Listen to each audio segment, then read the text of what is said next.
मिश्रा जी, गुरुग्राम से। महाराज। राधे राधे श्री हरिवंश महाराज जी। महाराज जी, मेरा प्रश्न है कि संस्कारी और गुणी संतान की इच्छा है, इसके लिए मार्गदर्शन करें, कैसे हम क्या। कुछ समय तक ब्रह्मचर्य रहिए, नाम जप कीजिए, मतलब कुछ समय तक तो ब्रह्मचर्य एकत्रित कीजिए, परिपक्व कीजिए उसे, और फिर भगवान का चिंतन करते हुए एकादशी, द्वादशी, नौ दुर्गा, जन्माष्टमी, रामनवमी, जो पवित्र उत्सव है, शिवरात्रि, इनसे बचिए। जो पवित्र उत्सव है भगवान के, इनमें संयोग मत कीजिए, और दिन में कभी संयोग मत कीजिए। और भगवान से प्रार्थना करते हुए, जब आप, जैसे भगवान कश्यप जी, अपनी तो आयु भी उतनी नहीं जितना उन्होंने ब्रह्मचर्य, 10,000 वर्ष तक ब्रह्मचर्य रहे भगवान कश्यप जी। और फिर जब उन्होंने विनता के गर्भ में वीर्य आधान किया तो 2 पुत्र हुए, अरुण जी और गरुण जी। कितने महान गरुण जी भगवान के वाहन बने, और अरुण जी सूर्य भगवान के रथ चालक सारथी बने। गरुण जी और अरुण जी, जब हम वर्ष 6 महीने ब्रह्मचर्य से रहे, पवित्र आहार, भगवान का नाम चिंतन, और जहां गर्भ स्त्री के आ जाए फिर ब्रह्मचर्य, जब तक बालक उदय ना हो जाए तब तक दोबारा संसर्ग करने से उसके अंदर काम वासना और उसके शरीरों में हीनता, और ये सब कोई गृहस्थी में मान नहीं रहा। तो ब्रह्मचर्य रहकर आधान कीजिए, और जब आधान हो जाए, गर्भ रह जाए, तब ब्रह्मचर्य का पालन कीजिए। फिर वो माता पवित्र आहार करे और भगवान की रोज कथा सुने और रोज नाम जप करे, भगवान की आराधना करे, तो निश्चित संस्कारी पुत्र पैदा होगा। सतीश जी, आगरा से।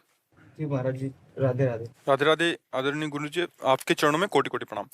गुरु जी, जब से समझदार हुआ हूँ तब से लोगों की मदद कर रहा हूँ। मैंने जिन लोगों की मदद की उनमें से ज्यादातर लोग मेरे साथ गलत ही करते हैं, धोखा ही देते हैं महाराज जी। अच्छी बात है, अच्छी बात है। हमने अच्छा किया, हमारा अच्छा तो भगवान की बैंक में जमा हो गया। तुमने हमारे साथ बुरा किया, वो हमारा कोई प्रारब्ध होगा, हमारा निकल गया, हमें कोई परेशानी नहीं। महाराज जी, आगे के लिए मार्गदर्शन करें कि हमें क्या करना चाहिए। अच्छा ही करना चाहिए, बुरा सहना चाहिए।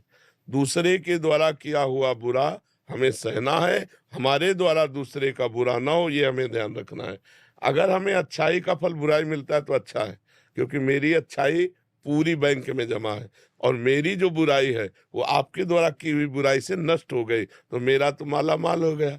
समझ रहे ना? और जो ये बात नहीं समझते उनको परेशानी हो जाती कि अच्छाई का फल बुराई कैसे मिल सकता है। अच्छाई के साथ यदि तुम्हें बुराई तुम्हें भोगने को मिले तो हंस के भोग लो, तुम्हारी बुराइयां नष्ट हो जाएंगी, तुम्हारे बुरे पाप नष्ट हो जाएंगे और तुम महान बन जाओगे। न इस जन्म में तो अगले जन्म में तुम्हारा बैंक फुल हो रहा है, चिंता मत करो। समझ रहे हो जी?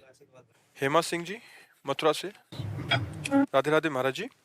महाराज जी, रोजमर्रा की जिंदगी में हमें कई छोटे बड़े फैसले लेने पड़ते हैं। अपनी अंतरात्मा से पूछते हैं, बहुत सोच विचार करके जो फैसले लेते हैं, वो कैसे पता चले कि श्री जी ने हमें बताया है कि या वो मात्र हमारे मन की ही एक चाल है। जिंदगी में हमेशा पहला उत्तर हृदय का होता है, दूसरा मन का होता है।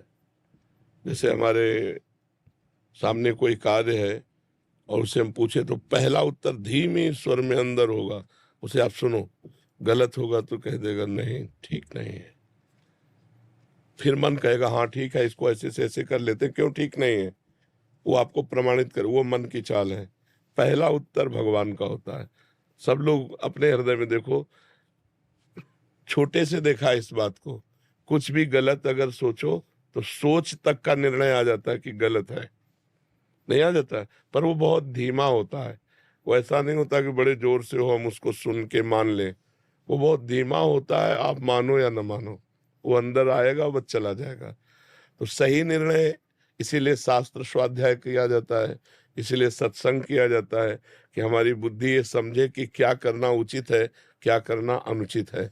और अन्य कार्यों के लिए जब अपने हृदय में भगवान से पूछें तो एक बहुत धीमे स्वर में उत्तर आता है। आपको कभी सुनाई दिया? मैं बहुत सोचती हूँ तो बहुत अलग अलग है। नहीं, वो तो ऐसे नहीं। नाम जप करो, नाम जप करो, सत्संग सुनो, फैसला शास्त्र प्रमाणित, संत वाक्य प्रमाणित, भगवद आदेश प्रमाणित ही माना जाता है। मन प्रमाणित नहीं। मन तो गंदी बातों को भी प्रमाणित कर देता है कि सुख मिलेगा, चलो।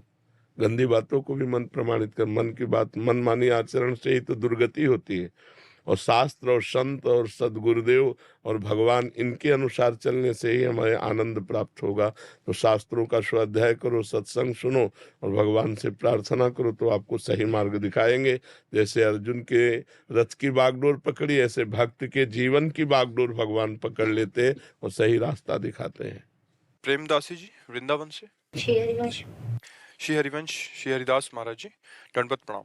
महाराज जी, संत जनों को जो शारीरिक कष्ट या रोग आदि हो जाते हैं, जैसे हमारे पूज्य गुरुदेव टटिया स्थान वाले महाराज जी काफी समय से, महाराज जी उनका प्रारब्ध है किसी शिष्य जिसकी आर्त पुकार से गुरुदेव उसका कष्ट ले लेते हैं महाराज जी? प्रारब्ध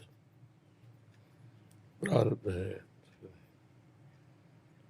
को न काहू के सुख दुख कर दाता, निज कृत कर्म भोग सुन भ्राता। कभी कभी संत महापुरुष जन किसी निज जनों के प्रारब्ध को ले लेते, नहीं तो शरीर का प्रारब्ध संतों को भी भोगना होता है। अवश्य में भोक्तव्यम, भोगना पड़ता है। इसीलिए संत जन कभी अपने प्रारब्ध को वो मिटा सकते हैं पर मिटाते नहीं। वो भगवत प्राप्ति के लिए अपने भजन को रखते हैं, प्रारब्ध को भोग लेते हैं।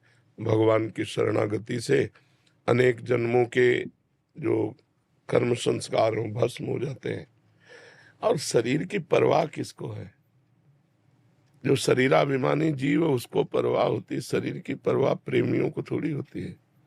वो तो करोड़ों प्राण हो तो प्रीतम के चरणों में न्यौछावर कर दे।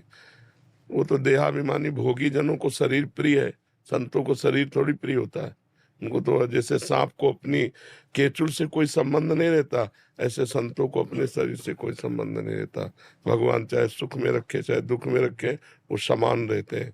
उनको सुख में सुखी नहीं, दुख में दुखी नहीं, वो हर समय प्रसन्न रहते हैं। अपने कुंज बिहारी प्रियाधि जो प्यारे जो की प्रेम में डूबे रहते हैं। ये शरीर की तो सब दुर्दशा ही है, नासवान है। भजन से इसका कोई लेना देना नहीं। शरीर के दुख सुखों का ये तो आएगा जाएगा, नष्ट होगा। मात्रा स्पर्शा सुखोन्ते शीतोष्ण सुख दुखदा आगमा पाइनो अनित्यास्तास्तितिक्षस्व भारत। भगवान कहते हैं ये आने जाने वाले हैं, दुख सुख लाभ हानि गर्मी सर्दी मान अपमान काम क्रोध, इनको सह जाए। ये सहने के लिए अगर भगवान अर्जुन के सामने खड़े हैं, उनको मिटाना होता तो कह देते तू चिंता मत कर मैं मिटा देता हूँ, लेकिन ऐसा नहीं कहा। उनका भोग इसको सह जा, तास्तितिक्षस्व भारत, इनको सह जाओ। तो जो हमारे भगवान को प्रिय है वही सेवक को प्रिय है। भगवान को प्रिय तो सह जा, तो हम उसे सह जाते हैं। अगर उनको मिटाना होता तो कह देते तू चिंता मत कर मैं मिटा देता हूँ, लेकिन ऐसा नहीं कहा। मात्रा स्पर्शास्तु कौन्ते शीतोष्ण सुख दुखदा आगमा पाइनो अनित्यास, ये नाशवान है, इसलिए तू सह जा। तो तितिक्षस्व भारत, तो इसे सहना ही पड़ेगा। जो बिना व्यथा के बिना दुख को दुख माने सह जाता है वही परम पद का अधिकारी होता है। ये भागवतिक मार्ग है, संसारिक मार्ग तो है नहीं। नहीं हो सकता तुमसे ज्यादा उनको दुख दिया जाए, लेकिन वो उसमें भी तेरा किया मीठा लागे। प्रभु का दिया हुआ हर विधान मंगलमय है। जीव जीव राखत होते हो त्यो रहियत हो हरि। स्वामी हरिदास जी महाराज कह रहे हैं जीव जीव राखत होते हो त्यो रहियत हो हरि जी। और जी प्रारब्ध तो सभी को भोगना पड़ेगा, एक संसारिक जीव और एक जो परमार्थिक संत या किसी भी वैष्णव। महाराज जी दोनों के भोगने में ये अंतर रहेगा कि वो सह रहा है उस चीज को, या कम ज्यादा भी हो सकता है? कम करेंगे ठाकुर जी? संत जनों को इससे कोई परवाह नहीं होती, ठाकुर जी कम करे कि ना करे, और ज्यादा करके भेज दो, क्या परवाह है। क्षमता भी तो आपको ही देनी है सहने की। सहना है ऐसा समझ में नहीं आता, मतलब ये चैप्टर है नहीं है संतों के दिमाग में। जैसे संसारी आदमियों के दिमाग में चैप्टर है, जैसे सुख है वैसे दुख है, कोई परवाह नहीं। ये चैप्टर है नहीं दिमाग में। ठीक हो जाए नहीं ठीक हो, कोई उसमें से कोई मतलब नहीं रहता। वो अपनी एक अलग उनकी ध्वनि होती है, अलग चाहत होती है, अलग उनका देश होता है, अलग शरीर होता है। इस शरीर से कोई मतलब नहीं रहता। अब वो स्थिति हो, जैसी जैसी स्थिति होती है वैसा ही अनुभव में आता है। अब सोचो तप्त बालू में, जो जलती हुई बालू है, तप्त तवे में बैठाल के ऊपर से डाली जा रही, फफोले पड़ रहे हैं, सब शरीर जल रहा है, वो कह रहे वाहे गुरु का किया मीठा लगे। तेरा क्या मीठा लगे, कितनी बड़ी बात है ये, मीठा लगने वाली बात। हाय हाय मच जाए कि भाई हम छोड़ देते हैं भगवान का भजन, नहीं। प्रहलाद जी को कितना कष्ट दिया गया, लेकिन उन्होंने भगवान का भजन छोड़ा क्या? नहीं, बहुत आनंद मगन होकर। पर वो क्षमता भी तो भगवान देते हैं, अगर कष्ट देते हैं तो क्षमता भी देते हैं।